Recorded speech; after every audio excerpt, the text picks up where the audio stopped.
Bullet Pandi, encounter Ekambaram, contractor Nesamani, Soonapaana. எப்படி sir இருக்கு பசங்களோட அடமொழினா? டேய், அவங்க பேரே நல்ல பேர் தானடா, அப்புறம் எதுக்குடா தேவையில்லாமல் அடமொழிலாம்? சார் 1 2 3 4ன்னு கொடுத்தா ஈஸியாக நீங்கள் அரேஞ்ச் பண்ணிடுறீங்க. அதனால தான் இது மாதிரி பேரை கொடுத்துருக்கேன் சார். இன்றைக்கி நீங்கள் எப்படி அரேஞ்ச் பண்ணலாம் பார்க்கலாம் சார். அப்படியா? அதுக்குன்னே வச்சிருக்கேன்டா செலெக்ஷன் சார்ட்ன்ற கான்செப்ட். அப்படியா சார்?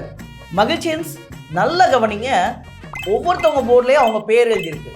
அவங்க யாருமே அசெண்டிங் ஆர்டரில் நிற்கலை. அவங்கள கரெக்டான அசெண்டிங் ஆர்டரில் நிப்பாட்டுறதுக்கு தான் நம்ம இப்போ செலெக்ஷன் சார்ட்டை யூஸ் பண்ண போகிறோம். இந்த செலெக்ஷன் சார்ட் படி முதல்ல நிற்கிறது யாருன்னா புல்லட் பாண்டி. இந்த புல்லட் பாண்டின்றவரை நான் அடுத்த வேல்யூவோட கம்பேர் பண்ணி பார்க்குறேன். அதுக்கு அடுத்ததோட அப்படி எல்லாத்தோடையும் கம்பேர் பண்ணி பார்க்கும்போது புல்லட் பாண்டி தான் ஃபர்ஸ்ட் வருது. ஆல்ஃபபெட்டில் பி தான் ஃபர்ஸ்ட் வருது, கரெக்டாக? அதனால அவரை நான் தனியாக கொண்டு போய் ஒரு இடத்துல நிப்பாட்ட சொல்லிடுறேன். இப்போது இந்த இடத்துல என்கவுண்டர் ஏகாம்பரம் அப்படின்ற ஒருத்தவர் நிற்கிறாரு.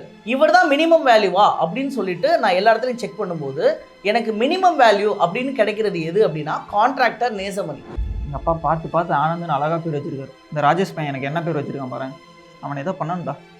இந்த கான்ட்ராக்டர் நேசமணியை நான் தூக்கி நான் இன்னொரு இடத்துல கொண்டு போய் நிப்பாட்ட சொல்கிறேன். அதுக்கடுத்து பார்த்தீங்க அப்படின்னா மிச்சம் இருக்கிறது என்கவுண்டர் ஏகாம்பரமும் சூனாப்பனாவும் தான். இதில் யார் சின்ன வேல்யூ? இ, அதாவது என்கவுண்டர் ஏகாம்பரம். அவரை நான் திரும்ப தனியாக போய் ஒரு இடத்துல நிற்க சொல்கிறேன். கடைசியாக நிற்கக்கூடிய இந்த சூனாப்பானாவையும் நம்ம அந்த இடத்துக்கு அனுப்பிடுறோம். சூனாப்பானா இப்போ நல்லா கவனிங்க, எல்லாருமே அசெண்டிங் ஆர்டரில் நிற்கிறாங்க. இப்போது செலெக்ஷன் சார்ட்டை பயன்படுத்தி நம்ம மினிமம் வேல்யூவை செலக்ட் பண்ணி எய்தர் அதை ஸ்வாப் பண்ணுறது மூலியமாகவோ இல்லை தனியாக இந்த மாதிரி ஒரு அறையில் போட்டு வைக்கிறது மூலியமாகவோ நம்ம செலெக்ஷன் சார்ட்டை பண்ணிக்கலாம். இப்படி பண்ணுறதுனால நம்மள்கிட்ட கிடைக்கக்கூடிய வேல்யூஸ் எல்லாமே ஷார்ட் ஆகி நிற்கும். இப்படி இருக்கிறதுக்கு பேர் தான் செலெக்ஷன் சார்ட் அப்படின்னு சொல்லுவாங்க. என்ன ராஜேஷ், அடுத்து என்ன எழுத போற? சார் அடுத்து சைனீஸில் தான் பேரே எழுத போகிறேன் சார். சைனீஸா? நாகார்ஜுனாவா?